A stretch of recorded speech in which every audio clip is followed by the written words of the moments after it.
welcome back to the studio. My name is Debbie Lane. I'm the community manager over at World of Darkness, together with Outstar and our awesome team. With me today, I have the pleasure of sitting down with Jason Carl. Hello, welcome. Is that me? That is you, last time I checked at least. That's very kind. I appreciate that introduction, Debbie. Thanks for having me back. Hi, I'm Jason Carl. I'm the brand and marketing manager for the World of Darkness, and we're here to bring you more World of Darkness news coverage. Yes, Month of Darkness is well underway, so get ready for some more TTRPG news, partner announcements, and some more Bloodlines 2 related content. We have so much news to share that we have notes, extensive notes. Notes of many words, bullet points, hyphens. I see a semicolon in here. One or two. It's a big news day. Some are even color-coded. Let's not get carried away here.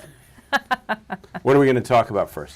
I would like to hear first about the Flyers game update that we've got on the cards. Absolutely. I think what you're referring to is the Vampire the Masquerade Chapters Game Companion app. Exactly. Which is really cool. It is an online app. It's really a digitized version of the whole Chapters rulebook. It's scripted so that it's easy to use. It's so easy, I think for some people this will become the default way to play Chapters because it's super easy. It makes the game easier to learn too, which I like. It's very pretty, which will make our Toreador family very, very happy. But best of all, I think the biggest selling point is that it's absolutely free of charge. Exactly. It's just a great tool that our partners at Flyhouse have provided to the community to help them play the game more easily and to teach it to other people so that they could have more players. They're also providing the prologues. Yes, the character prologues. Yeah, all of them for free on tabletopia.com. So that if you want to try out the game, if you haven't already, you can play through the prologues for the characters absolutely free of charge and decide whether or not the game is for you. And if you decide the game is for you, for a limited time, you can get the whole thing.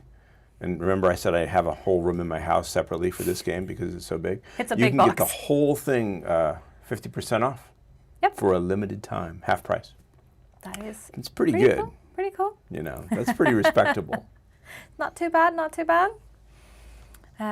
What about the Werewolf the Apocalypse playlist that we shared? No, we shared that last weekend, We shared that last weekend, I believe. You should check out this playlist and the other music compilations that we have on our YouTube channel. And we've seen people use these in a number of different ways. Two ways primarily, though. One is, I think you'd have to call it environmental, and the other is, I would say, inspirational. And what I mean by that is, environmentally, they use it at their tables when they're playing Werewolf the Apocalypse Chronicles. Maybe you could even use it for a werewolf LARP. I'm not sure. I think it would work, actually. Absolutely. But also inspirationally. Yes. When you're creating a Werewolf the Apocalypse character, when you're designing a chronicle, when you're thinking through a scene or developing some backstory, having this in the background, I think, really enhances the mood. And I think the same is true for all of our official playlists. Absolutely. It gets you into the setting, the mood. I think it's very helpful when you're writing your character or thinking about what they're going to do. Definitely delivers the vibe, for sure. Got the vibes. That's what the kids are saying, right? It is Did what I the use kids that are saying. correctly? I mean, I don't know why you're asking me. I never know. You probably shouldn't ask me about what the kids are saying, but I think they're still saying the vibe. Well, we're gonna go with it. We'll go with it. Yeah. Speaking of something that I think brings a lot of vibe in, What's that? It's the By Night Studios Vampire Ankled. This is incredible. I'm a little sad that we don't have one to show off today, but we're going to share a picture because it is. I'm getting one. I'm absolutely getting one. I'm getting one for every room in my house. Every room in my house. Every room. This is an LED wall sign, essentially. It's a piece of wall art that you can hang.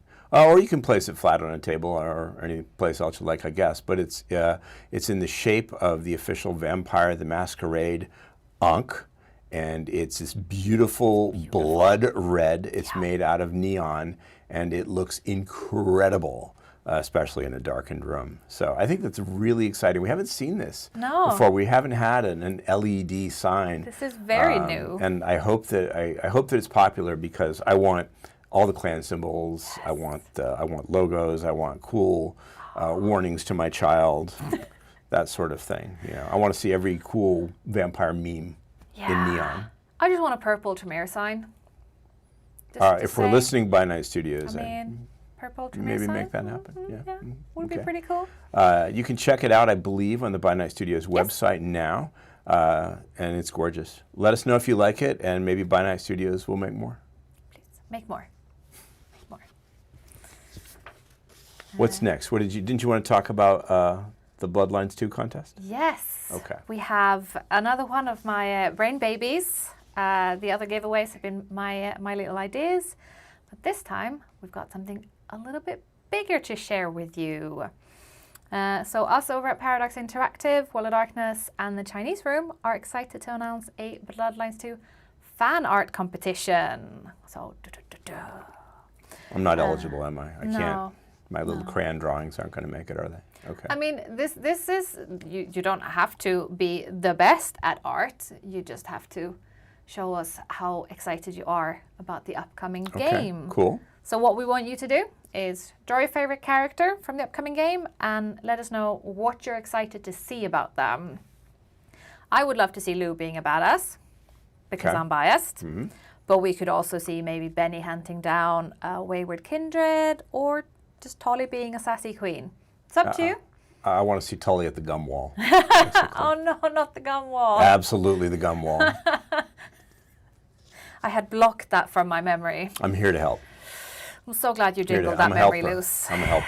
Yeah. How do they enter the contest? Oh, what do they do? We're going to get to that, but first we're going to talk about the prizes. Oh, they mean to get ahead of us. Yes, got to think of the prizes because I'm very excited about them. Well, I think we're all prize and treat oriented in the community. So yeah. I just like treats. Yeah. So every entry will have the chance to be shared on our social media, and then 10 chosen winners will be eligible to win a package containing the following things. Ooh, did you bring them? I did bring them. We have show and tell? We'll start with the small things. So okay, these are not small things. These are awesome. I meant size-wise. Oh, okay, fine. Not a coolness factor. We have 3 clan rings. So we have a super cool golden Ventry ring. Ooh, yeah, excellent. And we I like it already. A black Tremere ring. Nice. And we have, I can't remember. It's a silver. Bruja ring. And those are beautiful. They're super, super nice. I bet those would do aggravated damage if you wore them on. Absolutely. They're massive. Yeah. Then we also have a very cool damsel beret. Okay. I have stolen one of these and brought it home with me because who would not want a damsel beret? I mean, I have one too, but I never wear it. Frankly, it clashes with my dignity. So. Are you sure? That's beautiful. I think I'm pretty sure. Suits you very, very well. Trust me on this. Then we also have.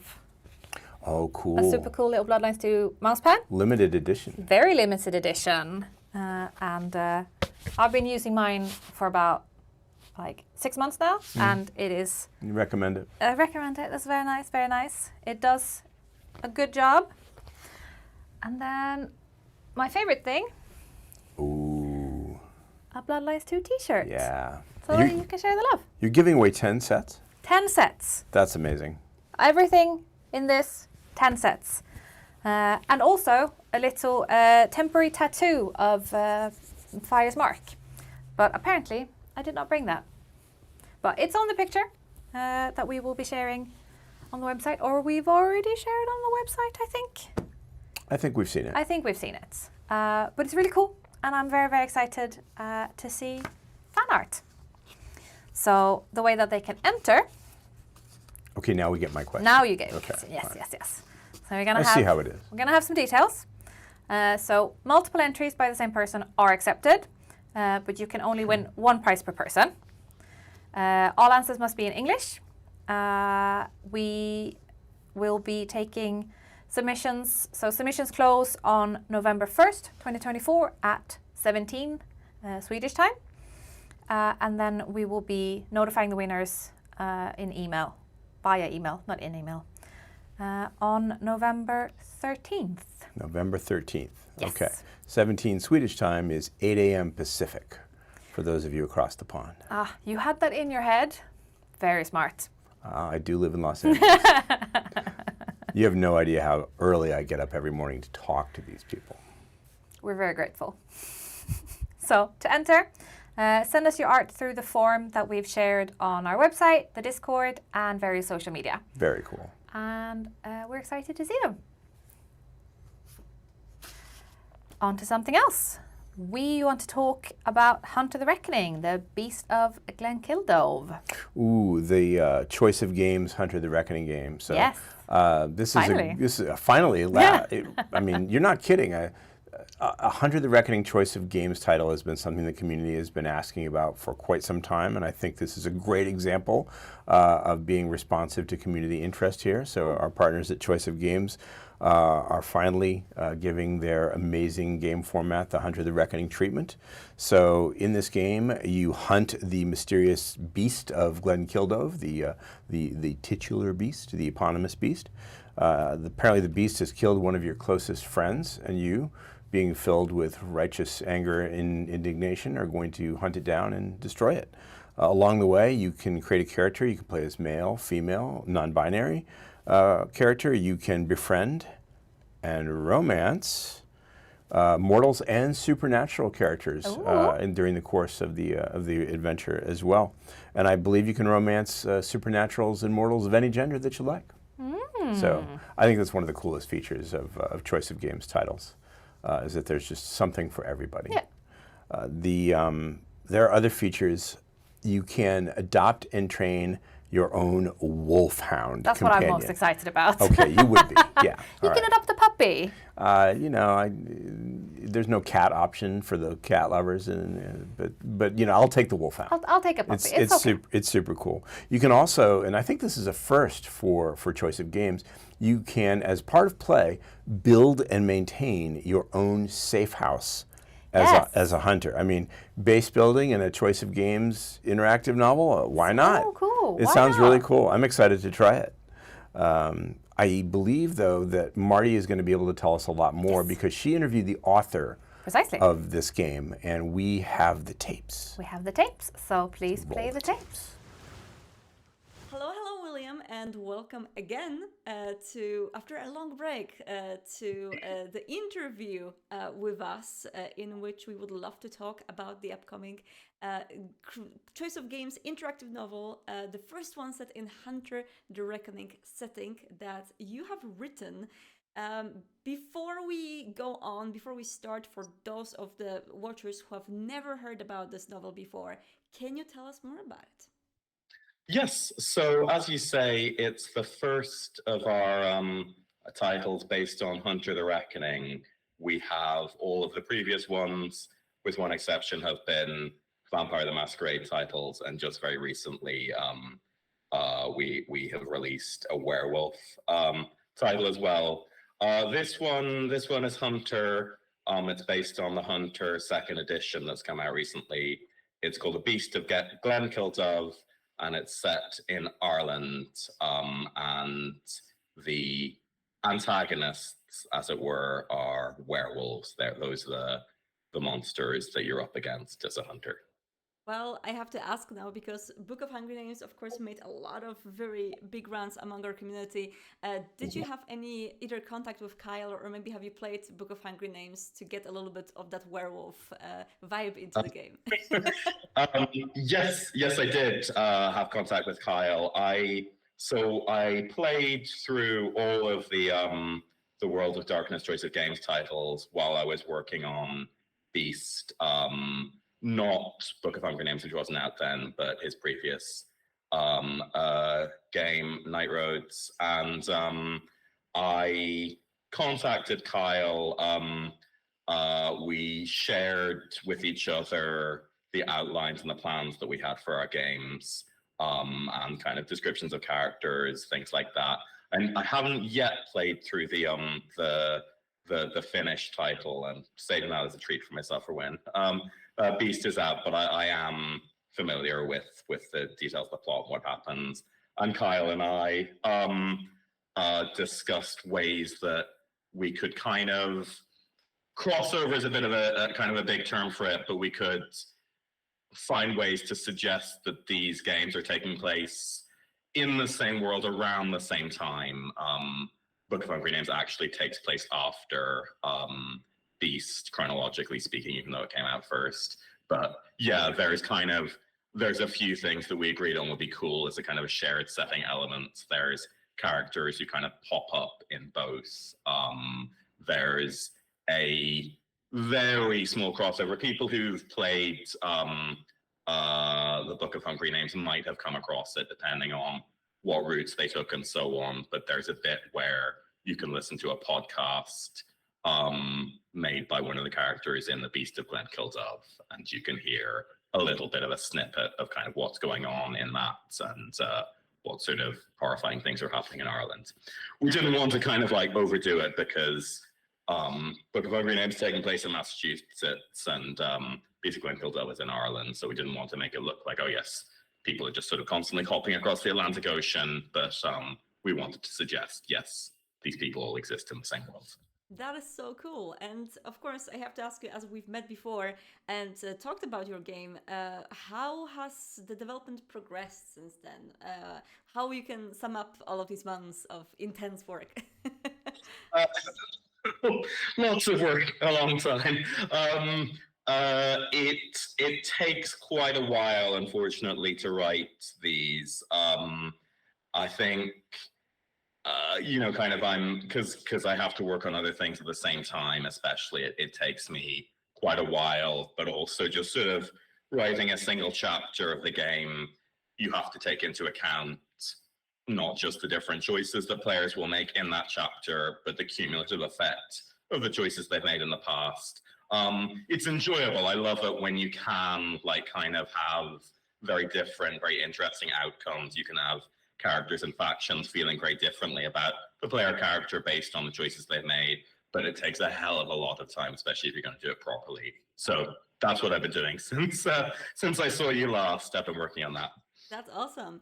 And one thing I wanted to ask you about, because one thing that kind of clarified in the wants and needs and interests of Hunter players and people who are playing Hunter 5th edition and looking for a little bit more insight about it, is the interest in orcs, which of course you're not a part of the orc as a hunter, but they are partially antagonistic, something that could be in your past. We actually have a new book on the way that talks about, hunters which were in the orcs in the past and how that ties to their stories. And I was wondering how you utilize orcs in Beast of Glenkildove. Yeah, absolutely. The orgs, as you say, the kind of the aesthetic, as it were, of Hunter is you're a loner. You're not the kind of person who joins a group or an institution, and you're doing this for your own reasons, maybe at most with a handful of like-minded people. So orgs, as you say, they kind of have an ambiguous role in the game where they are big human organizations and they do have lots of resources that you could draw on, but that means kind of following their rules. And so you're kind of often caught between the sense of these would give me a big advantage aligning with these people, but I have to do things their way. I have to kind of follow their rules for engagement on the hunt, even if I don't agree with them. So what I've tried to do in Hunter, there's a few orgs represented, a couple of kind of ones from the bigger World of Darkness that have been around for a long time, and a couple of ones I made up myself to sort of fill in gaps. All of them, you can align with any of them. You can also antagonize any of them depending on the decisions you make and how they think you're handling hunting. The most obvious one, the most obvious choice would be the Society of St. Leopold, who are very much present in the game. And obviously, long-term fans of Hunter or the World of Darkness will know these are the religious fanatics, essentially the Catholic Church-inspired hunters. And in the game, they can provide you, especially when you're just starting out, with a lot of kind of guidance. They have experience on dealing with this, and they also have plenty of guns and things like that.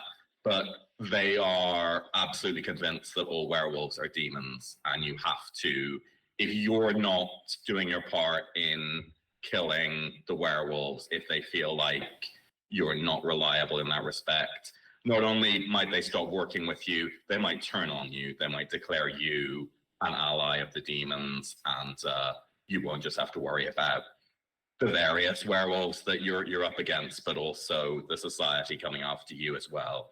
So that's the kind of double-edged sword that they represent. There's also the Arcanum, who are kind of a personal favorite of mine. I like those guys. Many do. And there's a canonical Irish chapter of the Arcanum going back to the original Arcanum book, but which there are a couple of references to in the game. But yeah, the Arcanum are the academics, the esotericists. They have a very kind of armchairish academic, let's debate this, let's discuss this attitude. They're really kind of more curious about the werewolves than they want to do anything in particular with them. They're not trying to fight them. They're not trying to kind of like use them in any way. They want to know more about them. And so the thing about teaming up with these guys is they have a big library. They have a lot of kind of institutional lore that could be very valuable to you. But there's also a sense that they're not really serious. They're not taking this seriously. It's kind of a game for them because they're not putting themselves in danger. They're kind of putting you in danger, and they're giving you some stuff that might be useful. Somebody, 100 years ago thought this might work against werewolves. Do your best, old chap. And so it's kind of a sense with them is always like, if I get torn apart by werewolves, kind of like, will you sort of like, oh, too bad, and, kind of return to your books and your comfy armchair and so on. The third faction is my own invention, although it's sort of inspired by the corporate orgs given as examples in Hunter. They're an Irish biotech company called FODA. Ireland actually has in real life, quite a kind of a thriving tech scene, and they're primarily interested in the werewolves because of their genetic abnormalities. They think that there could be kind of like a huge amount of value in werewolf DNA, and they want you to collect that for them as much as possible. And there, again, there's kind of advantages and disadvantages to working with them. They have a lot of money. They have kind of tech that could be very helpful to you. But there's always, I guess what they're trying to capture with them is the kind of the thing about the tech scene in general, which is, are these guys like visionaries or are they con artists? There's a kind of like a sense that they talk a big game about how amazing this is going to be, what they're going to do with it, but they might just be sort of like, completely talking out their arses and not really have a clue what they're doing or what their tech is going to accomplish. That feels too real. And that's, again, something you have to decide if you want to work with people who seem rather more money-oriented than anything else. And then finally, there's an organized crime faction, the Duffys, who they have a lot of guns. They have a very gung-ho attitude and lots of disposable men who might help you against the werewolves, but they're criminals. They're pretty unreliable. Their leader especially doesn't really seem to know what's going on. As you get further into the game, you realize that they may have been compromised by another kind of monster who might be running things behind the scenes, and maybe you don't want to ally with them for that reason.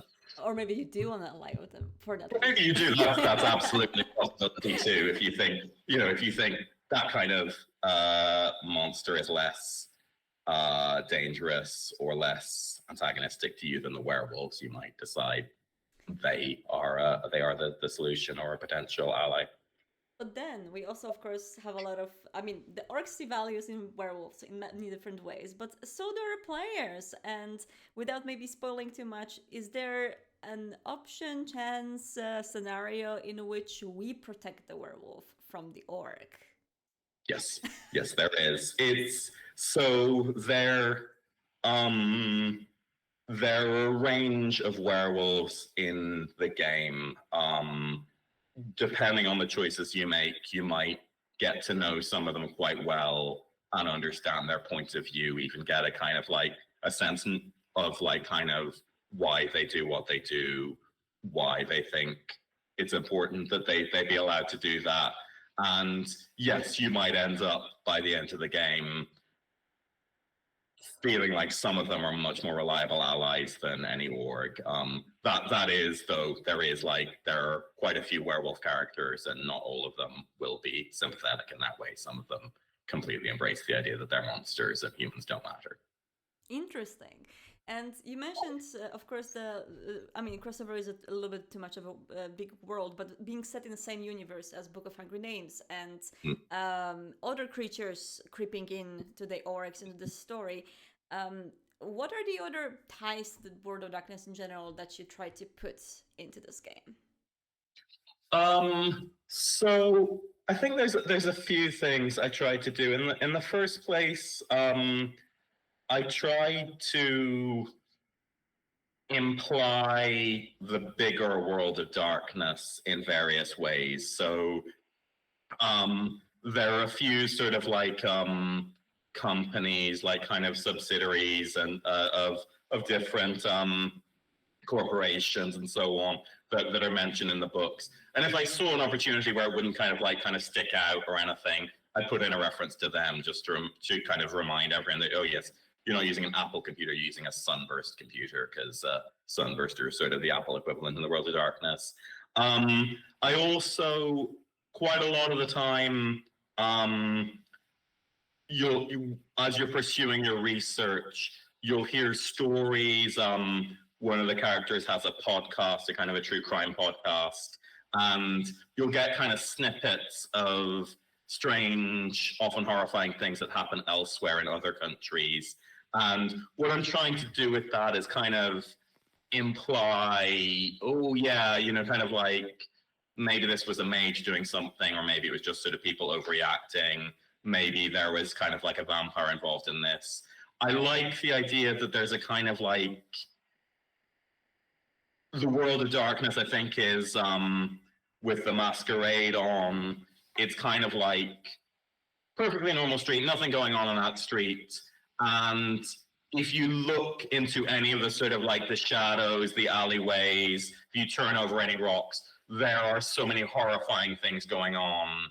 But most people, although, kind of there is a masquerade that sort of like tries to keep these things secret, most people kind of subconsciously recognize you do not want to look into that dark alley. Nothing good will come out of poking your nose into that. We're just going to hum a little tune. We're going to walk down this street. We're going to return to our normal lives. And hunters are kind of the only people who lack that self-preservation instinct. They're constantly kind of sticking their noses into dark alleys, turning over rocks and looking at the creepy crawlies. And that's the experience of being a hunter. It's just kind of like not seeing things that nobody else sees, but looking at things that nobody else looks at. And the kind of like the implication, as I said, it is once you're sort of part of that world, once these things have happened to you, you can't help hearing all of this stuff going on, all of these kind of like World of Darkness-y things happening. That's really cool. And with all of this information, I'm more happy than ever to try out Beast of Glenkildove, which we can do finally with a demo released. And I was wondering, what can you give us as a little sum up of what we can expect from these preview chapters when we just get them from Steam or other source and get into them? What can we expect? Sure. So the game will start with you running into an abandoned farmhouse in rural Wicklow with something in the woods behind you, howling at you, wanting to kill you. And then it'll do the kind of like, I bet you're wondering how I got into this situation, except it won't say that, obviously, but it will suddenly flash back to about 10 years previously, and you'll get a kind of an extended introduction over the first couple of chapters to who your player character is, the kind of why they're in Ireland. They came over from London. They're not Irish born.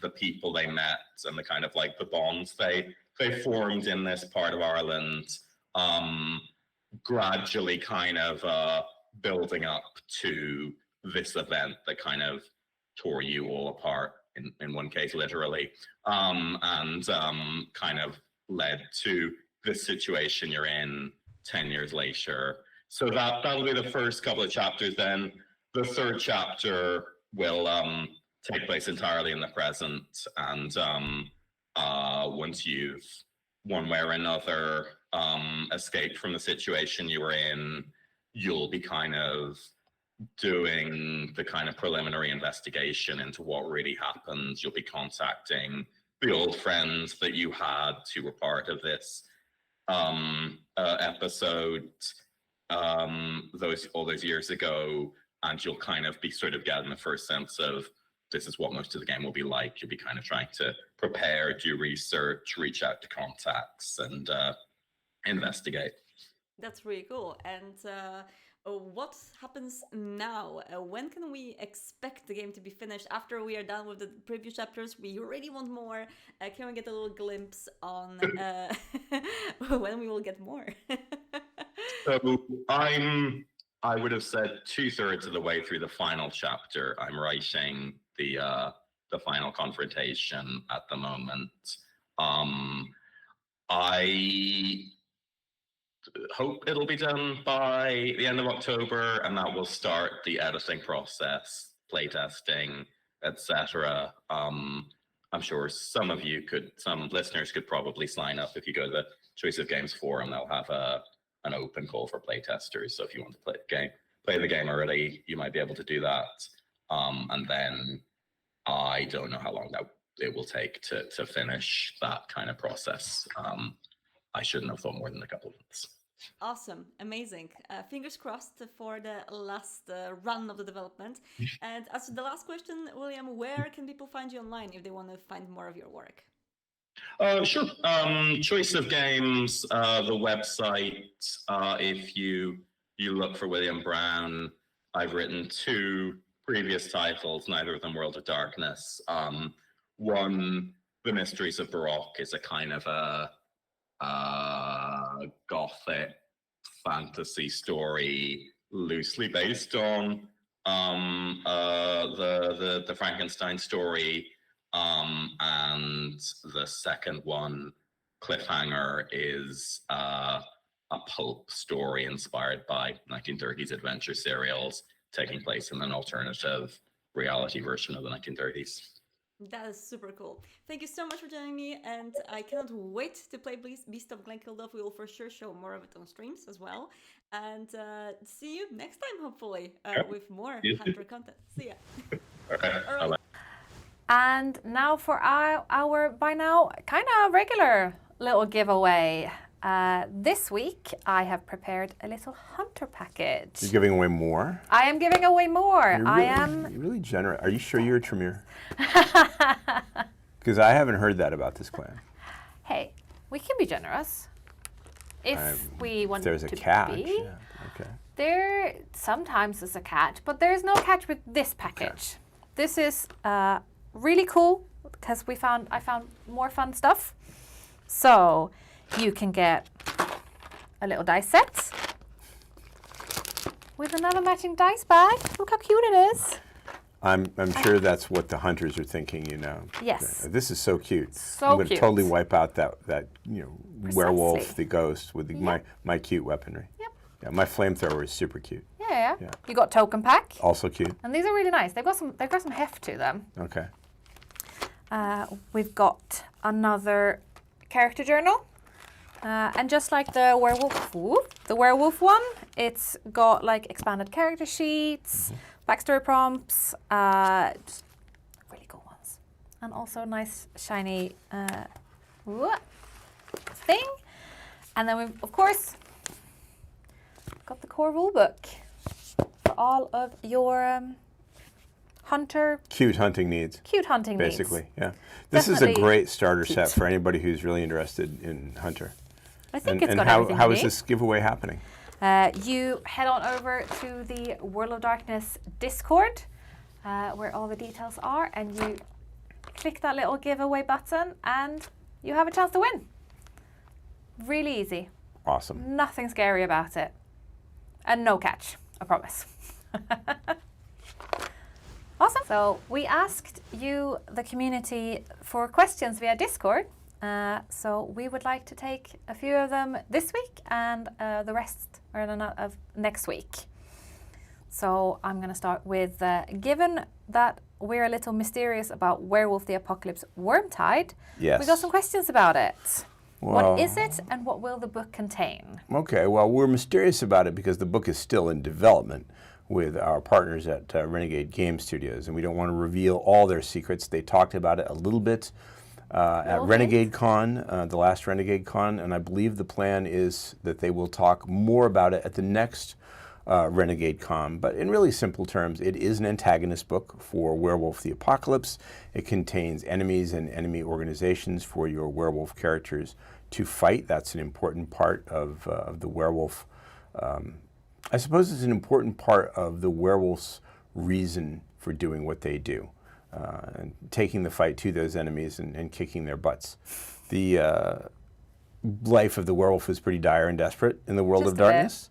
But this book also has information on how to do that butt kicking. Yep. And ways to integrate those butts to be kicked into your chronicle, which is pretty cool.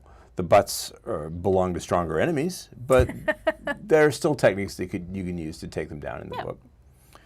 It's basically a really great addition to the game line for the player and the storyteller, and I think it'll expand options for both. Wonderful. Did that help? That did Okay, help. good. Also, people are very excited about the Ancilla part of In Memoriam. Oh, me too. What can we expect from it? So the best thing to say, I think, is this. When you are creating an Ancilla character, you're not just buying dots with points. Well, you aren't doing that with any character in World of Darkness, but especially when you're creating a character that's older than the very modern knights we normally play in. You are creating an elaborate past, a backstory. Ancilla can be, far more than a few decades old, right? They can be up to a century, maybe a little more, depending on how generous your storyteller feels like being at the time. And this book goes into how to create both mortal and undead history as part of your backstory, and to make the elements meaningful on the character sheet. So it's not just about ticking off traits that might give you benefits on your discipline power rolls. It's also about how to make this a more realistic and fleshed out character that has seen some stuff. Make the character feel more real. Right? Yeah. They've seen some stuff. They have watched decades pass, and they've experienced those decades. Making that come alive at the table is what this book is all about. Cool. In addition to the cool new rules for the Memoriam power. Yep. I guess it's not really a power, though. It's an effect. I'd call it more an effect, yeah. Okay. Very cool. So that's what it's about. I'm excited. I hope you are too. Me too, actually. Now, will Orpheus be one of the orgs in Apostates? Oh, no, it is not one of the main organizations in the Apostates book. It does get mentioned. There is some material about it in the book. It's probably all I can tell you for right now. Oh, mysterious. So what else Right. is new? People would love to know the next plans for VTM books and how we pick which source books to make. Oh, I'm sure they would. Should I tell them? It's up to you, but no, I'm not sure gonna they do would like a little hint at least. Well, we've talked about In Memoriam, obviously, today and on the previous stream. But when it comes to deciding what to do next, I can't talk about that rather than naming names of No, titles. of course not. It's very collaborative, and it has a lot to do with what the community tells us that they're interested in.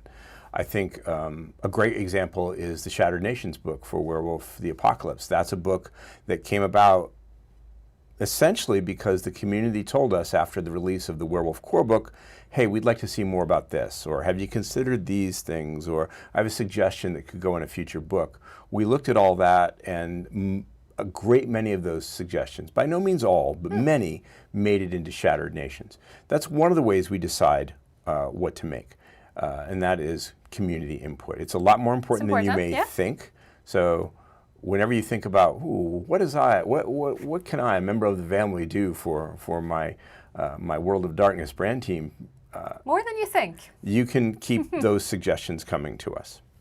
We love them. Yeah, you can. I think it's also important to point out that we try really hard to follow one guiding principle when we decide what books to make. And as I said, it's a pretty collaborative process to decide what's going to happen next. It has to be useful at the table. Yes. It actually has to give you things that you will be excited to use, that you can put on your character sheets, that you can weave into your chronicles, that will give you some active choices about fun things to do with your friends in your World of Darkness chronicles. We don't want to create books that are just lore for lore's sake. No. And we don't want to create things that really aren't helpful in telling cool stories together. So we try not to do that. And instead we look at making sure that everything we do can be picked up, read, and immediately put into action in your stories. That's what we love to hear. I thought so. That is all we have for today's stream. Are we done already? Wow. Okay. Yeah, we're done already. Apparently we are. So thank you for joining me again. Thank you very much for having me. And see you all next week. Bye.